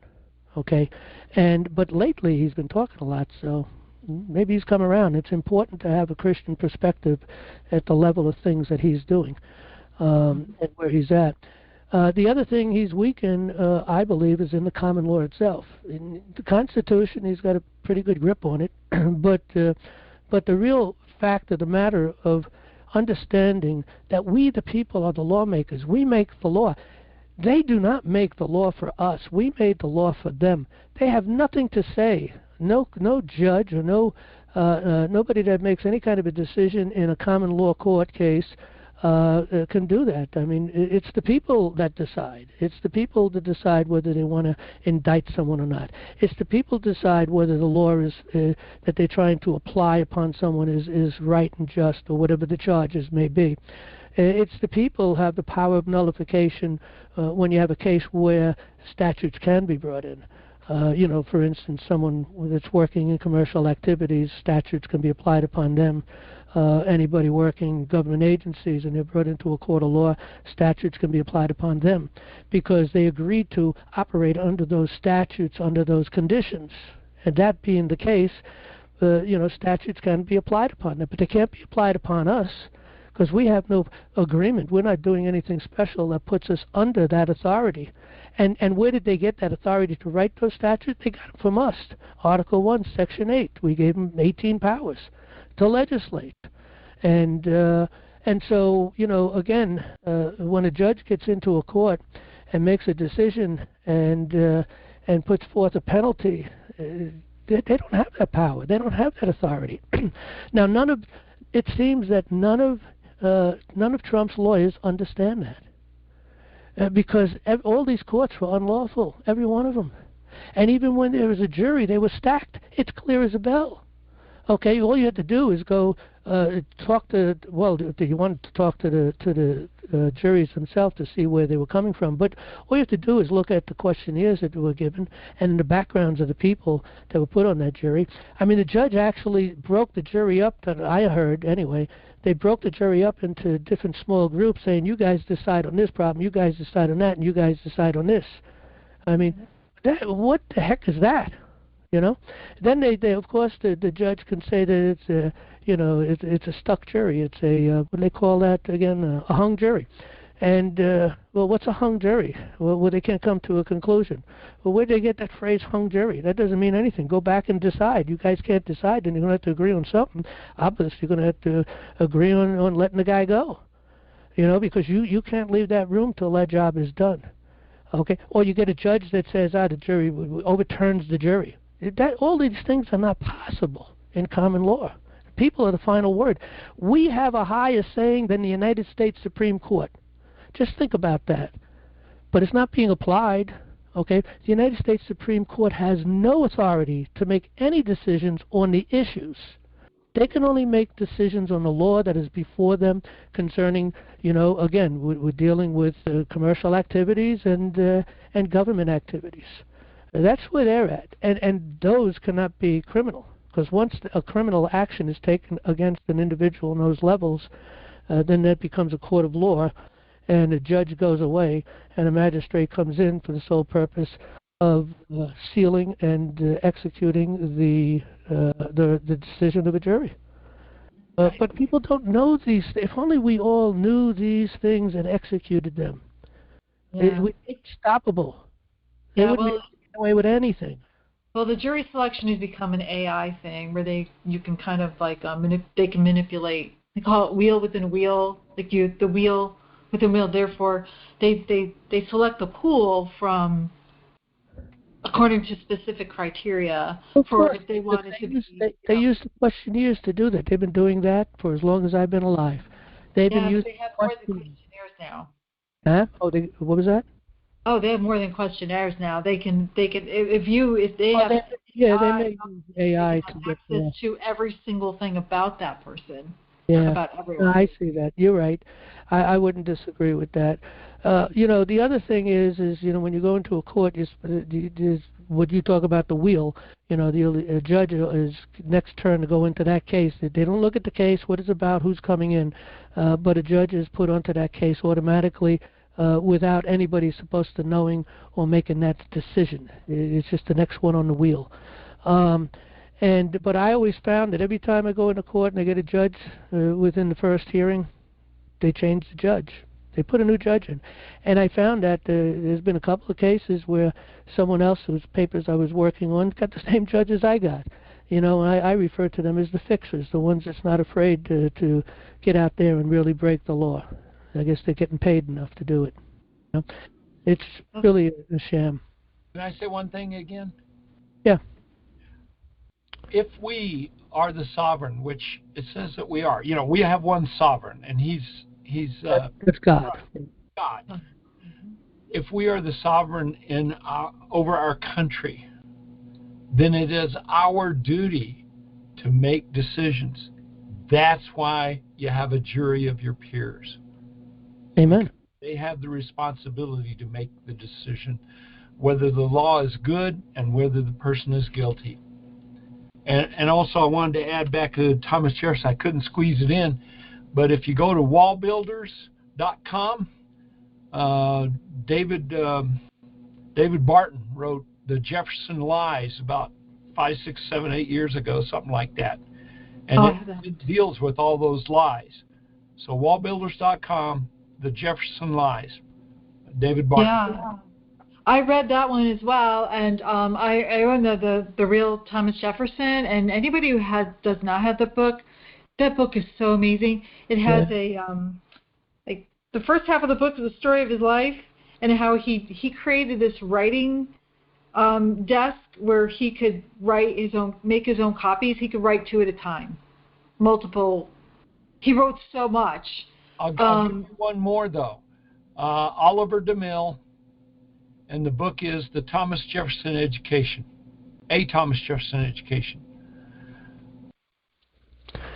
Well, like I said, if you want to destroy our courts, you want to destroy who we are as a people, you have to destroy Thomas Jefferson. He is the big focus. Samuel Adams said, let me read this, the natural liberty of man is to be free from any superior power on earth, and not to be under the will or legislative authority of man, but only to have the law of nature for his rule. Okay, and our founding fathers built our nation and the founding papers on this. So again, people don't understand their powers and authority. I was amazed when I started learning these things because I was so ignorant to this stuff, and I it was so empowering, And if we get enough people empowered like that, we can never falter again. But we have to pass it on to our children. What was the quote? Who made the quote? Was that a Jefferson quote? The one that you made? Samuel Adams. Okay. Yeah. That doesn't sound like Jeff. But okay. Yeah. All right, maybe we only have one other person in the queue, but maybe we should move over to them, and we'll keep your mic open if you want to pipe in, okay? Hey, one more, since y'all are offering one.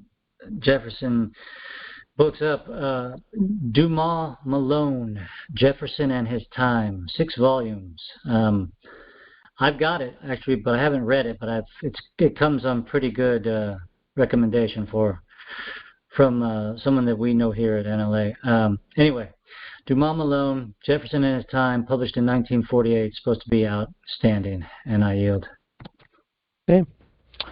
You know, here's another quote, Edmund Burke, all that is necessary for the triumph of evil is that good men do nothing. It's all that's necessary. Evil will take over. And that's where we're at. That's why we are where we are. And to some degree, maybe it's not our fault, because we did drop the ball. But they've been working at us psychologically since we've been born, and trying to destroy what our founding fathers had given us. Okay, I'm gonna let you stay with an open mic. Mute your mic, Marianne, if you want to pipe in. But we have another person. I see the name Romeo. I'm not sure what state you're from. Let me just unmute you so you have both mics. Go ahead. What's your first name and your state?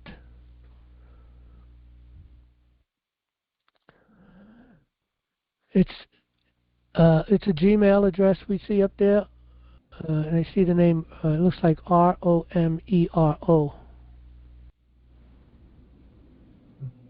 The mic is open. Marisol Romero.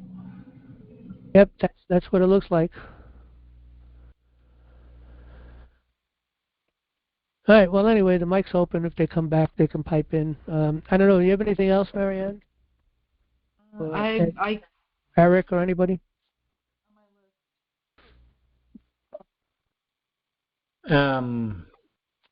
Well, since we have Marianne here, there is something that I still have. I think I differ with you on this one, John. And again, it's about homeowners associations. So in the common law, and Marianne, she's been a part of this discussion in the past. In the common law, you have unalienable rights. So the rights that come directly from our Creator. So you can't lose them. You can't sell them. You can't have them taken from you, not lawfully. So enter in a homeowners association who, let's just say you buy a house and on some land, and it's the only, let's just say you wanted this land, it's where you want to raise your family, but there's a homeowners association, and they tell you that you can't have chickens or roosters in accord to the homeowners association, and you agreed to that when you bought the land. Actually, they had a clause in their homeowners association agreement with you, and it said these laws are all these statutes are all applicable to you, the ones that are at least lawful. They have that in there, actually. And I'm just saying this as an example. And I've seen some of these homeowners association agreements. Well, what if it comes to the point where, they've destroyed our food supply, and now you need roosters and chickens to be able to survive? Do they still get to take away your right to live? Well, let me give you. Yeah, I'll give you some thoughts on some of this. First of all, they did enter into an agreement. So an agreement, people can contract anything they want. But there are things that are what's called unlawful things. I remember when I first went into business and I got my first real big job, I went and got a lawyer, take a look at the contract and work things out. And boy, he shut down a whole bunch of stuff. They can't bring this in, and in the cases of you going into a place where you have some agreement on a piece of land, okay, and certain things can be done or can't be done, there is a problem with that because there's no real true meeting of the mind, okay? There's got to be a negotiation. one size doesn't fit all. So that becomes a kind of a fault in that whole program. But I do understand how people sometimes want to have a community, and they want to make sure that certain things don't happen or can't happen, or they want everybody to have their grass cut and different things like that, maybe, whatever the case may be. Okay. And I understand that desire, but I think it's a difficult thing to work because to prove that it really was a meeting of the mind would mean that each one of the agreements would be a little different from the others, because there had to be some push and shove, debating on this, well, we want that, but there is no meeting of the mind. So that creates a problem for that whole system. But on the other hand, there is an agreement, and that causes a different kind of a problem. So it's tough. Well, let me one of the things that I think when I was talking with Eric about the issues that I was having with the HOA, the list is so long. There was one piece in this, when I call it Article 10N, where it was controlling rents. What was interesting about it is that they had this, you could rent it for 2 years and leave it empty, or not rent it for a year, and then you had the right to rent it for another 2 years, and then you had to live in it, or not rent or leave it empty for another year. It was like that, 2 year, 1 year, or 1 year, 2 year rule. So, but what was interesting about it is that it said in the case of foreclosure, it did not, or should I just say in general, the rule did not apply if the association took over your property in bankruptcy or foreclosure, or the bank. It did not apply to the bank or mortgager or to the association. It only applied to the alleged owner of the property. Big business takes care of big business, don't they?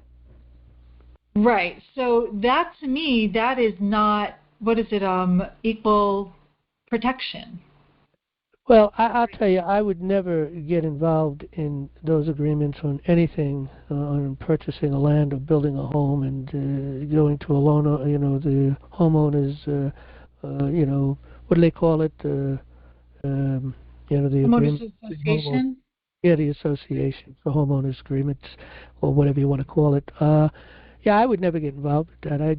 But people want to do those things for whatever, maybe because it's local, maybe because they like the neighborhood, maybe because they like the houses that are being built there, the community that's created, or whatever the case may be. I don't know. Or there's really nothing else available. I know where I was living in Connecticut, there were really no options for anything other than a homeowners association. Like you buy a piece of land and build a house. Yeah, well, if you have $1 million. Well, you got to have a lot of money to go into those places anyway. What do they charge for the homes in those areas? When I purchased it was $150,000, and the houses, I mean, I would love to have had a house, but the houses were $500,000. So it was, and if you were to ask me, they want to have homeowners associations cover the entire country. Like this is not just like it's taking over neighborhoods. Like my sister, I warned my sister. My sister lives in Darien, Connecticut, and I warned her about. I said, be really, really careful about neighborhood, because it's like a neighborhood association is just another form of homeowners association, where they kind of hook you in with, hey, there's this common piece of property that runs between the houses. Let's just say that there's a hill that covers a bunch of properties. Why don't we go in together and maintain that as a neighborhood association? And that's how they hook you into. Are you talking about an easement? That goes in between the different properties? Well, yeah, I guess they would call, well, there's purposes for an easement. It could be for future access. That could be one. It could be for running, infrastructure, sewage, drainage, water. Could be well in that, and run the lines off of that, the main lines. to feed the community. I mean, there's all kinds of, easements are lawful, and I know I was involved in subdivisions, and we're always creating the necessary easements, and it's just the way it is, has to be done that way. And usually that's turned over to the town. The town usually controls that. But in a private association, they can control it. They don't have to turn it over to the town. Right, but that's just it. Like they, once they get you, it's like the foot in the door. They, you give them an inch, they take a mile. Yeah, that just seems to be how things go, especially when it comes to land. You have to be so careful about the fine print. Like you think you're agreeing to one thing and you're agreeing to something else. I mean, look, you have. I mean, Britain did it to an entire country called China, with writing two different types of agreements, one in Chinese, the other one in English, and that's how they end up dominating China, and that's why we're in a proxy war with China right now, because we're seen as the, high. They kept the drugs flowing. Yeah, and guess what? They learned it really well. Look what they're doing in the United States, the same thing that Great Britain did to China in the Opium Wars, and then once they made these treaties with China and they tricked them, they basically Great Britain strong-armed them because they were all on drugs, they're all high, and they also forced them to have the same agreements with the United States and with France, and so like I said, we are in a proxy war, and I could detail so many things that lay out right now. All the pieces, especially here in Indiana, it's really bad. Like there's a Chinese, Meng Qiang was born in Tianjin, China, and he is the president of Purdue University. And before he became president of Purdue University, he volunteered his wisdom and intelligence to the IEDC.in.gov,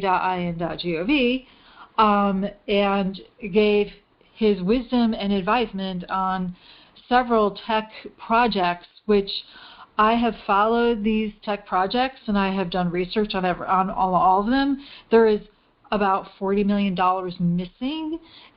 There's a Next Level Manufacturing Institute, Inc., that allegedly is a nonprofit, not listed with the IRS, not listed in Indiana, and it received $40 million in grant money through economic development stuff. And I mean, I'm following the money, and it disappeared. Now I'm concerned, like, what did they build? They built something, and I've been requesting their Exhibit A vouchers and so on, and they're telling me, oh, it's trade secret. We can't provide you with that information. They're saying it's secret information. Like, yeah, they received taxpayer money through what's called a 21 fund. Like it's just so, everything's just so ridiculous. And I mean, China owns us. I mean, running us. But my concern is, I heard a rumor that they were building a hydrogen collider here in Indiana, and I was like, what is that? It's like, oh, CERN. So there's like a mini CERN being built here, and now I have $40 million missing. Did it cost $40 million to build a mini hydrogen collider like CERN here in Indiana? I don't know. I was not trained to do this kind of to do like this kind of surveillance research. I mean, I'm not trained in that. I'm trained an auditor, and I follow the money, and I ask lots of questions, and now I've reached this dead end going, yeah, the money's gone. It's missing. $40 million, just poof. Yeah. So, hey, long story short, and that's all very interesting, but the homeowners associations are insidious. To Marianne's point, yeah, it might look like an easement or just land that you're taking care of, but they're going to rope you into a structure. And because everyone is so ignorant, as you talk about all the time, John, they're going to be roped in, and they're not going to know what they're being roped into.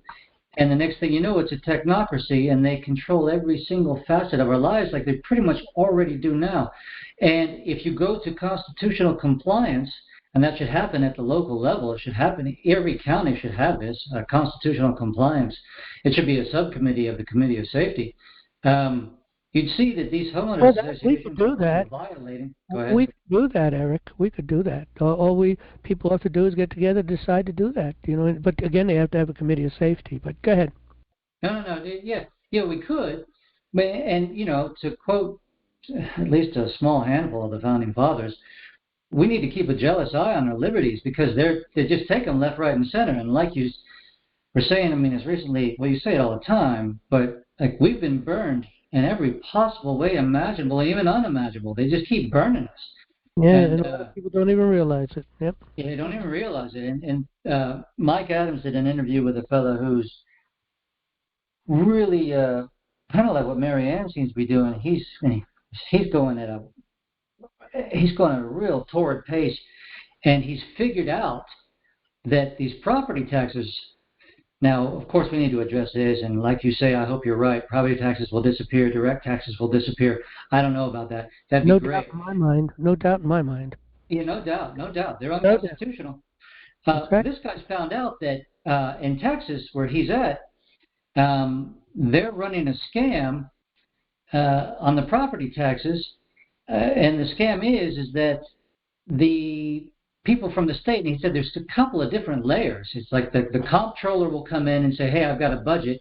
I need you to get this much money. And then another group of people will come in and say, hey, we've got a budget. We need you to get this much money. And so it has nothing to do with the valuation of the property, which, by the way, again, if you can have your house taxed away from you, you don't own it.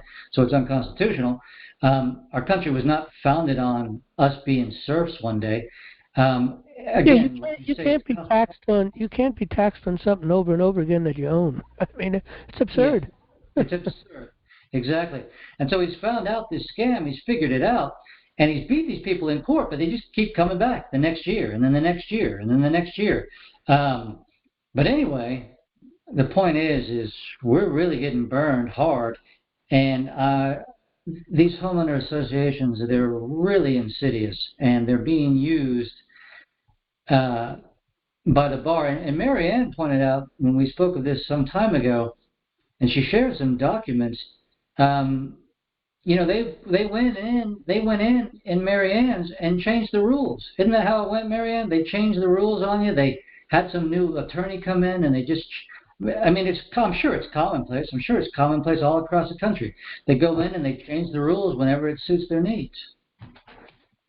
Well, in my case. Well, let me make a suggestion here for anybody that's stuck in this kind of a situation.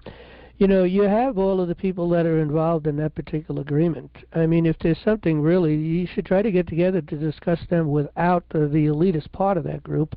And if you come together and make decisions, say, hey, we're going to change these rules, we're going to get rid of this, we're going to get rid of that, I think you'd have a case there to be able to do that.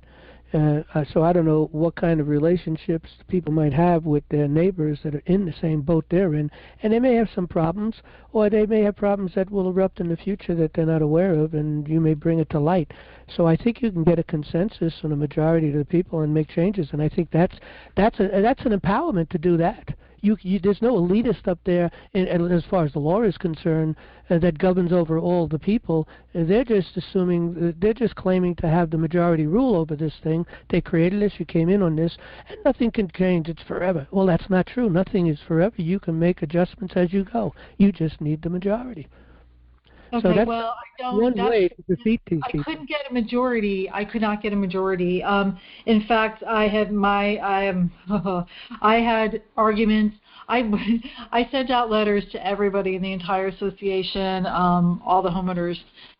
Basically, they are the association. What people kept thinking was that the association is these like three people who ruled over everybody. I'm like, no. To some degree, it is. The committee. There's an executive board, but we are the association, all the people. But they're so caught up. They're brainwashed. It was they're completely brainwashed. I had arguments. I sat there at this one meeting. There were like 10 people there, and the president of the board or whatever, she was younger than I was at the time, and she just said to me, she's like, so you're right and everyone's wrong. And I said, yes, I'm right and everyone here is wrong. And it turned out she was a paralegal, and she sold her place not very long after that because she realized I was right. And well, you mentioned earlier to buy a home is about $300,000 or $200,000. What number did you give it? At the time when I purchased it, it was $150, and that was in 1980. Yeah, but I mean to buy a home, particularly instead of getting involved in what you got involved with. Oh, in Connecticut, it would have been about $500,000. Oh, yeah, yeah, that's big. Well, to not be in an association. And so where we are now, I live in Indiana, and we bought we overpaid for our property because we bought in just as the downturn started. So the prices, like the interest rates were going up. So we're at 6 3/4, and I was trying to buy into a 2.25 interest rate, but matter of fact, the Freedom Mortgage, the one I was trying to buy into for the 2.25 rate, they stalled. Like they kept kicking. They screwed things up, and so I had to go conventional mortgage, which was triple the amount. So we're stuck in wind here. Trump has to get back in office. We're barely breathing here. So the average home in 2024, and I know we spoke about this a few weeks ago. I wrote a paper. I originally wrote a paper called 2 cents worth, and that was back in 2008. So recently I updated it, and now it's the value of $1 right now, which was 2 cents in 2008. It's now 3/4 of a penny. And so that's the value of $1 right now. 3/4 of 1 penny, not even a penny. Okay, the average home back today is about 317,000. So, but back in 1913, before all this craziness happened, and we had inflation, and the Federal Reserve and all that stuff, an average home was $3,395. That's what it cost to build a home. I remember when I first went into business, framing was getting $1.50, $1.75 a square foot to frame. You can't do that no more. You're like $30-$40 a square foot to frame, and it's just ridiculous. A new car back in 1913 was $490. Today it's almost $50,000. I mean, that's insane. It's like buying a house. I mean, it's total insanity. These cell phones that's the biggest ripoff ever. I mean, look I've got one heck of a computer system set up, double screens, huge screens and everything. And I got like, I don't know how many terabytes, maybe 10, 20 terabytes of probably about 10 to 12 terabytes in my computer. I got a pretty high speed. And I'll tell you what, some of these cell phones cost more than my computer. I mean, what's that all about? I mean, how do people pay for that? That's insanity, And people do, and then we give it to our children, and then they become demoralized, totally destroyed. When you give a child a smartphone, okay. I think you're destroying them. I really do believe that. It's not necessarily true in everything, because my children have phones, and they've had phones since they were pretty young. But we monitor them. They don't get into stupid, crazy stuff on their phones or anything. But a lot of people, they give their kids the phone. They're not really watching what's going on.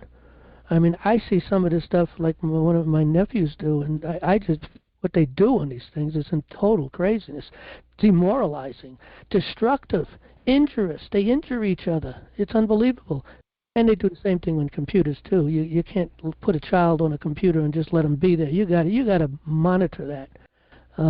But people aren't going to monitor it. They shouldn't bring phones to school. Okay, that should not be allowed at all, because that is hugely destructive. But in any event, as Eric was saying, we've been destroyed everywhere. I mean, just look what they've done to our economy. A loaf of bread back in 1913 was 6 cents. Today it's the cheapest bread you can buy is like $2.50. You can get a small loaf of maybe like a Stop and Shop or something for sometimes $1.49. But generally speaking, bread $3-4 a loaf. It's insane. But we're going to go back. You see, this is where Trump's right on it. Okay, Trump. I listened to Trump, close enough and long enough to know exactly what he's doing, and that's why I am absolutely 100. Well, I can never say 100% in anything. I say 99.9 maybe % positive, absolute. IRS is gone. Federal Reserve is gone. Eventually taxes on houses going to be gone. All gone. We're going back to gold and silver. Has to be. He's going constitutional. There's no doubt about it. He's going according to the law. So with that in mind, what he needs to learn and understand is that that document is a common law document. We, the people, ordained and established. You know, what was that judge's name from Jersey? He was pretty popular on Fox, Judge Napolitano. Okay, he was a Federalist. He belonged to the Federalist Association. And I've heard him on a couple occasions say this, that there's a problem with the Constitution. It was never meant to be. It should never have been we the people. It should have been we the states. Just think the mess. We wouldn't even be here. If it was we the states and they had their way, we the states, we're done. We're gone. We have no rights. Nothing. Yeah, and people need to realize, like, that even the state needs to realize and need to be reminded that 9 comes before 10. The 9th Amendment comes before the 10th Amendment. The people, the rights belong to us, and they get sloppy seconds or thirds. So, I mean, the federal government is totally limited. The rights belong to us, and then the state has whatever we want to give them. And everything's been flipped on its head. The state. Here's the thing about the states. Okay, you know, we have the federal Constitution, which is the law of the land. It governs everything. At least it's supposed to govern everything. Anything in state constitution or the laws of any state repugnant to that Constitution is null and void. Same thing to our rights. And if there's anything that I've learned, okay, is that I understand to take the Bill of Rights as a ruler of justice, a ruler of what powers and authorities a state might have. Because anything that a state does that violates one of my unalienable rights, and it doesn't necessarily have to be written down in those 10 amendments. I mean, you know, the right to travel isn't written down there, but it's obvious, you know. It's just common sense. I have a right to travel. And so many other rights that I have to do whatever I please to do as long as I don't injure another person. I have that right. So that's the ruler to be used in whatever law or whatever the state is doing or tries to do, or whatever powers they try to take. Once it affects a right, it's done. It's null and void. Or if it affects other things in the Constitution, of course. So they could be totally under control pretty easily as long as we can get our federal level back. That's what we need to do, and that's what we're working on. That's the key. That's the focus of NLA, by the way. Got to get the federal court back. Yes, get the federal court back. But when you're in a police state, I mean, we could be saying this till we're blue in the face, but if they have the police powers to control it, you know, to say, oh, nope, you don't. But there's a new sheriff. But there's a new sheriff in town. So you're absolutely right. Look at it. If Trump wasn't getting in, or we didn't have a Trump, we'd just be spinning our wheels still.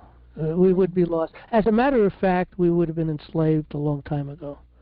You know, Hillary would have gotten in instead of him, and we'd be in concentration camps. I'm absolutely convinced of that. Oh, did you ever see, there's a video out there, it's cartoony, kind of video called After the Reset? I think you could find it on YouTube. It's called After the Reset. And it's terrifying. It was according to what was going on at the time and where we were being railroaded into. So it is pretty accurate. Yeah, everything's rewritten, going down the memory hole, you know, no more history. I see history being rewritten in my little town. They've changed the spelling of my little town. We were named after Congressman DeMott. It was D-E space capital M-O-T-T-E. And then they conflated the DeMott and took out the space, and now it's becoming a lowercase m. And I'm like, no, it's not, because that we are named after DeMott. And I even had this debate with, I'm taking it to the county, and I said, listen, we're losing the history. I mean, I could. The historical building, they moved the these ladies who were maintaining the historical records, they removed them from this called Fairchild House, this really nice house that was right next to the library, and they put them in this like trolley car that's like falling apart. The floor is falling through. They keep coming to DeMont and saying, can we please get some funding to replace the floors, and we can only have certain hours because the heat keeps going out. I mean, these women are being dedicated. They've dedicated their time to maintaining the historical records, but they're being lost. And so it's I'm watching all this happen, and it's just so outrageous. And the library is a mess. They got I did one of those FOIA requests or records requests. And that's a piece of paper too. My goodness, everything is a FOIA. You know, look, it used to be there's a lot of things you can get, and they didn't give you a hard time. You know, as a builder, I was a builder, and as a builder, you know, I would go down to the town and get all the records I need on the property I'm looking at, or the existing structure. I can get the copy of the prints and anything I wanted. Okay, down in the town, but all of a sudden, one day I walked into the town, in one of the towns, and I had to FOIA it. I said, "What are you talking FOIA it? I don't have time to FOIA it. I want to do my work, you know." And this is, and now it's just standard practice. By the time I left, it's standard practice all over New York. I looked up in my area. Well, think back, if you can ever think back to what year that was, because that would be really interesting to nail that down. Like what year that was. That was about. Let me think about this. That was about the turning into the 2000s, somewhere around there, coming into 2000. That's when the first time I came up to that. You know. Oh, okay. Yeah, because the way they do things through like the UN and their control structure that they put in place, everything's based on decades. So if you look at the beginning, you look at the turn of a decade, and you see what happens. It's amazing all the craziness that happens in the first year of a decade, of a new decade. They were moving us, of course, they were moving us to concentration camps. When I became aware of the problems, my awareness in the problem started in about 1999, and then I got involved I was involved with We the People, with Robert Schultz, and then I got involved with the Ron Paul movement and then the Tea Parties and all that. Around that time, I was getting ready for war. I mean, getting weapons, ammunition, just getting ready for war, you know, because I really felt that that's where we're heading to be, you know, where there was going to be a war. They're coming out after the people. They keep taking our freedoms, abusing us, false accusations, all this stuff, destroying everything. Everything's being destroyed, you know, and, you know, so, but it's we're heading there. And Hillary Clinton was supposed to be the closure on this whole thing. You know, by the time she came out of office, which, of course, Trump took it in, you know, we would have been done with by now. And if you look at when we start to see what's going to happen. 10 seconds. Okay. We start to see what's going to happen between now and the next couple of years till we get to the 250th anniversary of our country, our constitutional republic. What year would that be in? Have you figured that out? Going back to 1789, so... Well, I think I do believe 76 because that's what Lincoln said. You know, 47 years ago. You know, like he was. I think he. Well, we actually became an actual. Well, yeah, the colonies were formed kind of loosely prior to the Constitution being out there. So to some degree, we had that agreement. So maybe I guess that'd be. It's around 1775. Isn't it 74, 75, maybe? Well, 74 would be, you know, really the Declaration of Independence would be the key to that. So. You know. So the colonies became states. If that's what you're looking at, I think it is 75, maybe. Could be 74. Yeah, well, yeah, because then they had, you know, there's traveling and all that stuff, and getting the pay and writing the Declaration and then getting it applied. So I guess you can get to that technical point. But 1776, and we add 250 years to that. What does that give us? Let's see, 1776 plus 250. Yeah, 250. Yeah, Yeah. 2026. So that's 1 year 2020. after Trump being in office for 1 year. Yeah, and we're supposed to have that celebration. Hey, real quick note. I know we got to go, but there's this email that I get, and they call themselves History Facts, and I don't know a lot of times if they're lying or just ignorant. But they have this one that came out October 22nd. Listen to this. The sport all Englishmen had to practice. Archery used to be required by law for English men. And it talks about how you had to know how to use the longbow. Now, if you remember some of the things that are in Brent's book, Excellence of the Common Law, you had to have 30 sharpened arrows in your quiver at all times. And it goes through a few different kings in this email that they sent. And one of them, they outlawed any other sport. The only sport you could play would be the longbow. And remember, Jefferson, and Brent brings this up too, Jefferson said, forget about the ball, get good with the gun. The point I want to make here is that there's a real problem with sports. I think for what we want to accomplish, we need to be more disciplined, and we need to require this of the, quote, men, unquote, in our country. I think we need a moratorium, I know this sounds crazy, on sports, professional sports, and maybe even college, because men will just follow college sports if they can't have professional sports.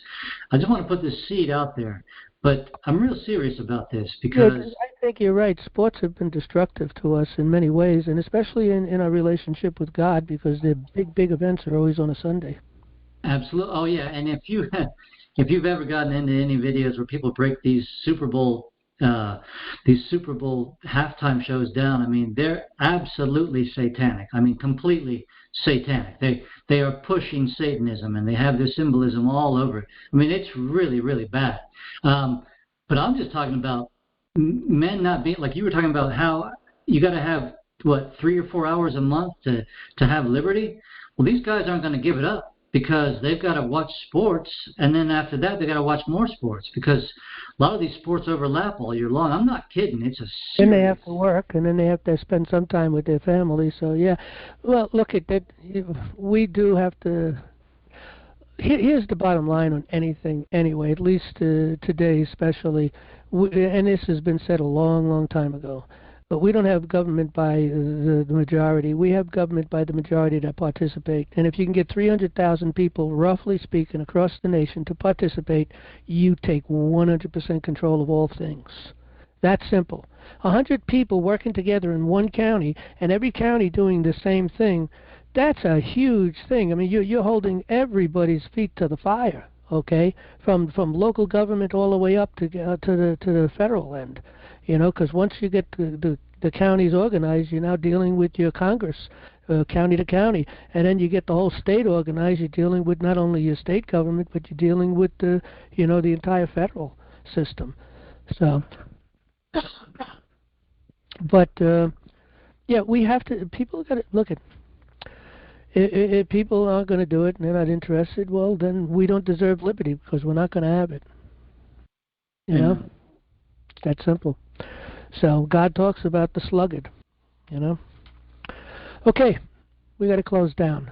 We're 8 minutes over. All right, we'll see you next Monday. Good night, everybody. Good night.